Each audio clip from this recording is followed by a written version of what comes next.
আজকে তোমাদের একটা জিনিস দেখাবো, সেটা হচ্ছে আমি নিজেও সারপ্রাইজড হয়ে গেছি জানো। বনিকে হানি চলে আসে মুখে। তো বনিকে হচ্ছে আমি টিভি চালু করে দিয়ে টিভির সামনে বসিয়ে রেখেছিলাম, যেহেতু টিভি দেখ আমি কাজগুলো করি। তো আমি এদিকে কাজ করছি, তো আমি আমি যাও টিভি দেখছে। তারপর পরে গিয়ে দেখি জানো, ও টিভি দেখে এত সুন্দর সুন্দর ড্রয়িং করেছে। চলো তোমাদের দেখাই। এই যে দেখো, ফার্স্টে দেখো এদিকে একটা দুর্গা মা বানিয়েছে। হ্যাঁ, এই যে দুর্গা মা, এটা কিন্তু সত্যি, আমি মানে কোনো ইয়ার্কি না, মানে কোনো মিথ্যে কথা বলছি না। তারপরে দেখো না, একটা দুটো করলে হতো, এতগুলো ড্রয়িং বানিয়েছে। হ্যাঁ বনি তুই দেখা, আমি তাহলে দেখাইতে পারবো। হুম, একটা একটা দেখাইছো, পিকাচু দেখাইলা, হুম, টাইগার দেখাইলা। এই দেখো টাইগার। না, ওটা ফক্স লাগছে। ফক্স লাগতেছ না? কিভাবে বানাইছিস তুই? টিভি দেখে। দেখো বি,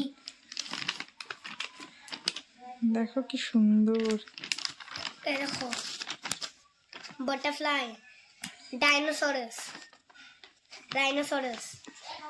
বার্ড, নমো নমো, ভোলানাথ, ভোলানাথ, নমো নমো ভোলানাথ।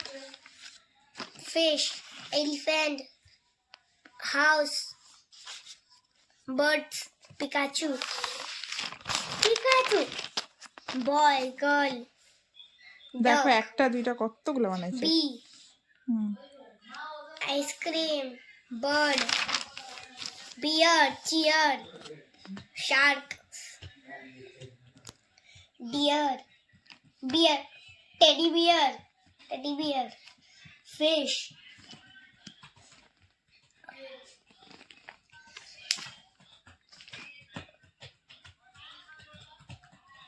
কি এটা? ক্যাট? কি এটা? খরগোশ, র্যাবিট, খরগোশ, ওটাই ইংলিশে বলতে আছে। Rabbit, tortoise, lion, Santa Claus. এটা তো আগের দিন বানাইছে। মানে এই যে কালার ছাড়া এতগুলো জানো, মানে হার্ডলি আধা ঘন্টা হবে না বনি? আধা ঘন্টা থেকে 1 ঘন্টা হবে। আধা ঘন্টা না, তাহলে কতটুক টাইম লাগছে তোর এগুলা বানাইতে তুই বল? 1 ঘন্টা। 1 ঘন্টা লাগছে না? আর এই যে হানি এখন না, পড়তে, 0 ঘন্টা। এটা না কি বলতো, একটা মানে মার খুব প্রাউড ফিল হয় না, মানে ওকে মানে এত সুন্দর যে ড্রয়িং ও নিজে নিজে করতে পারবে। তো আমি না খুব মানে আমার খুব মানে প্রাউড ফিল করছি, ভালো লাগছে, মানে নিজেই শিখে গেল। মানে ও ড্রয়িং ক্লাসে দিয়েছি 1.5 মাস, 2 মাস এখনো হয়নি, 2 মাস কি? 1.5 মাসের মতন হয়েছে। হ্যাঁ কি দিছো তুমি 4 মাস? 4, হ্যাঁ। তুই কোন দুর্গাপূজার পর থেকে গেছিস না তোরা? কি মাস থেকে গেছিস? September, October. অক্টোবরে তো দুর্গাপূজায় কালী পূজা এগুলাই ছিল, নভেম্বরেই গেছিস। নভেম্বরে আমার বার্থডে।